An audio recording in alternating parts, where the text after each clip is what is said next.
Hi, good evening. My name is Brett Meadows, and I am a planner with Community Development Department. With me tonight is my planning colleague, John Reisinger, and Vaughn Poller and Marion Payne of Neighborhood Development. We'll be presenting draft materials from the housing chapter. As with other chapters, we know you may have questions.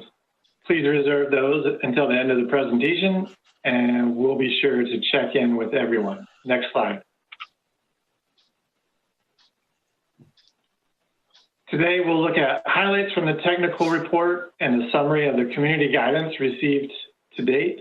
We'll also highlight key points from briefing papers on housing authorities and short-term rentals. Finally, we'll touch base on existing GSAs from the current adopted comprehensive plan. Next slide. We'll jump into the technical report highlights.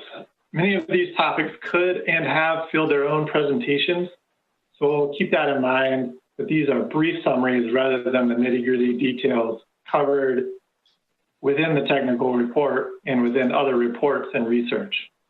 We'll begin with housing trends. Housing units in James City County are predominantly single family. The percentage of home ownership in the county is higher than our neighboring jurisdictions and higher than the region or state averages. Next slide, please. It should be noted that the 2019 Workforce Housing Task Force report provides much of the background and guidance to this housing technical report. The task force report found several key issues of housing affordability within the county. For example, the incomes of many workers in the county were insufficient to afford the average home prices and average rents in the county. Furthermore, the proportion of households experiencing housing cost burdens is increasing among both renters and among owners who own their own homes free and clear. More than 8,000 households were cost burdened in 2017, accounting for 30% of all households in the county. Next slide, please. Based on wage and housing data, it is likely that some workers in the county reside elsewhere because they cannot find appropriate affordable housing closer to their jobs in the county. The data shows that the earnings provided by the majority of the county's jobs are not sufficient to provide working families with abundant housing options in the county, and there's a significant deficit of housing affordable to lower income workers. Next slide, please. To make housing recommendations, the Workforce Housing Task Force developed 4 guiding principles. Number 1, workers in the county should be able to afford to live in the county if they choose.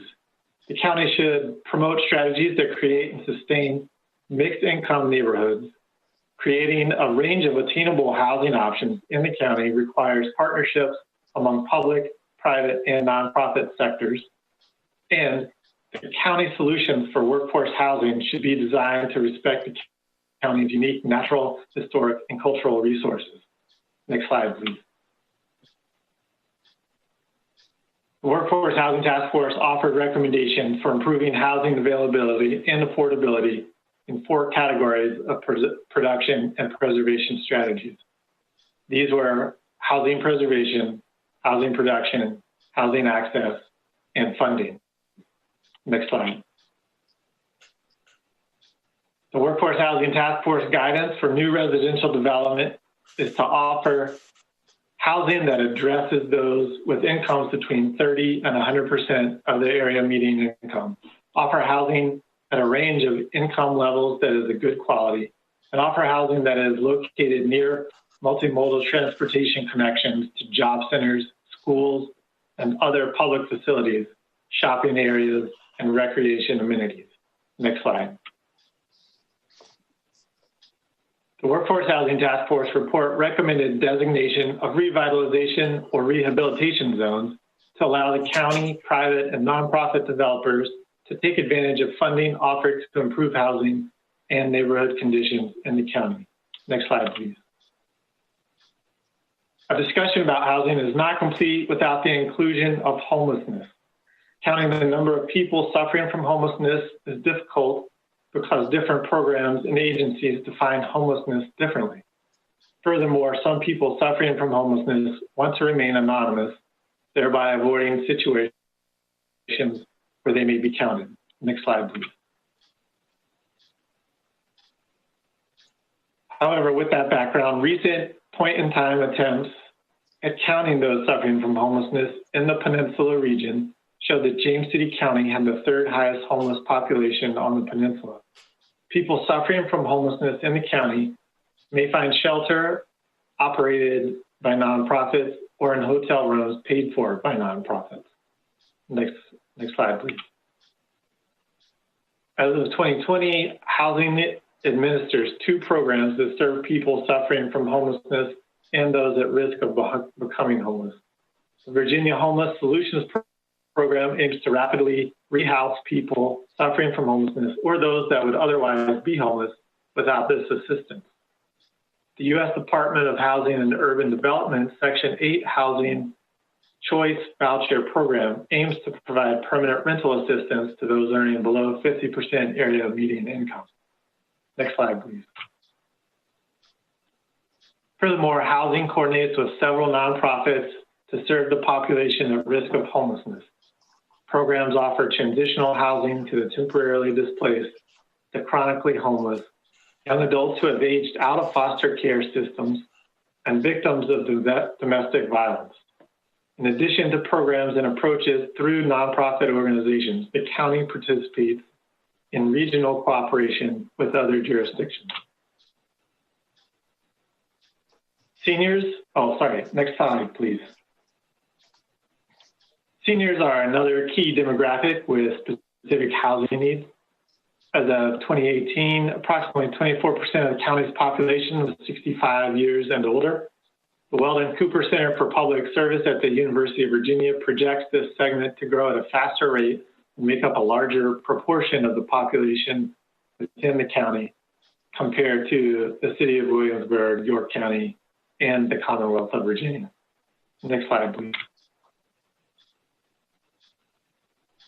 In James City County, senior housing options vary. There's a mix of active senior adult communities, assisted living facilities, and a number of nursing homes. In addition to these, seniors may prefer to live and age in their own homes, a concept known as aging in place.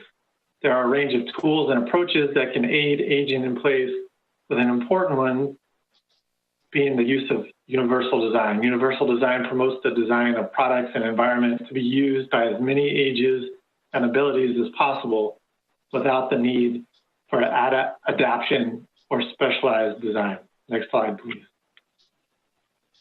The county has made some strides toward addressing senior-related housing issues through revisions to the zoning ordinance. Revisions have addressed accessory dwellings, clarified terminology for permitting purposes, and added universal design guidelines as an option for density bonuses. Next slide, please. Housing and the Neighborhood Development Division of the Community Development Department manage neighborhood revitalization programs that address critical housing production, as well as address improvements to neighborhood infrastructure. Next slide. Next. Funding for these projects comes from local, state, and federal sources, primarily the competitive Community Development Block Grant Program administered by the Virginia Department of Housing and Community Development. Programs include assistance for home ownership and home buying, assistance for housing quality and housing repair, rental assistance, homelessness prevention, education, and grants. Next slide, please.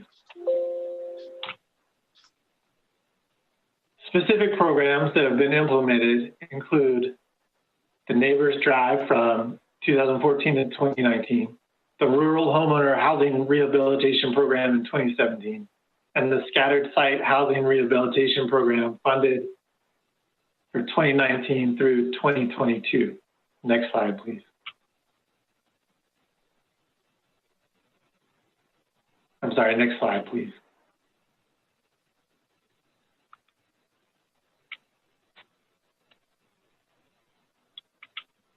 No, you are correct. I apologize. If we can reverse one. The county also works with nonprofit agencies within the county to provide housing services.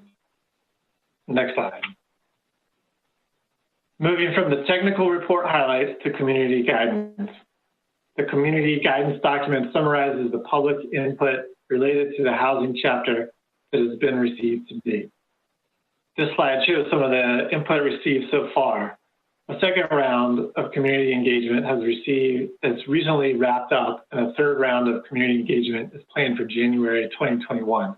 As a result of the upcoming community meetings become available, staff will update the community guidance document for review by the Planning Commission Working Group.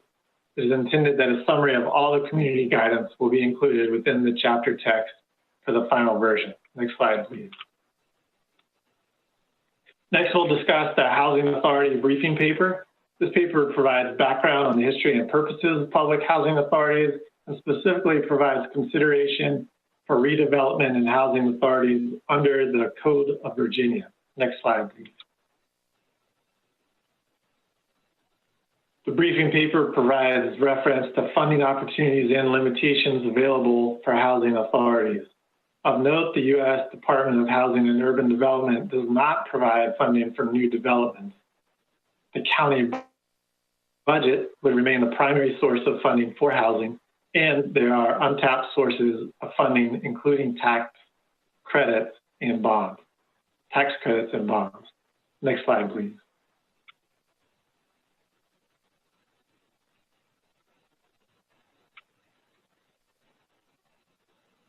The paper also addresses considerations for the powers and limitations of a housing authority to address different housing issues in relation to how a county may address similar housing issues without a housing authority. Of note, the task force did not include creating a housing authority among its recommendations. Next slide, please.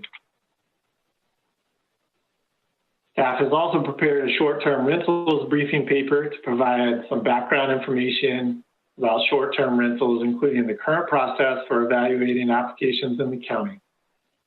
Analysis includes possible direct economic effects and the possible impact on housing affordability. Next slide, please. It should be noted that research on the impacts of short-term rentals on affordable housing find there are some effects on cost and availability of on long-term rentals and home ownership.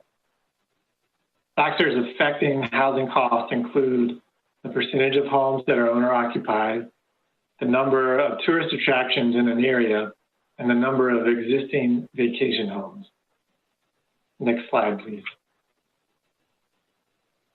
The Planning Commission Working Group memo for tonight's meeting asks members to fill out the questionnaire at the end of the briefing paper and send them to staff in advance of the meeting.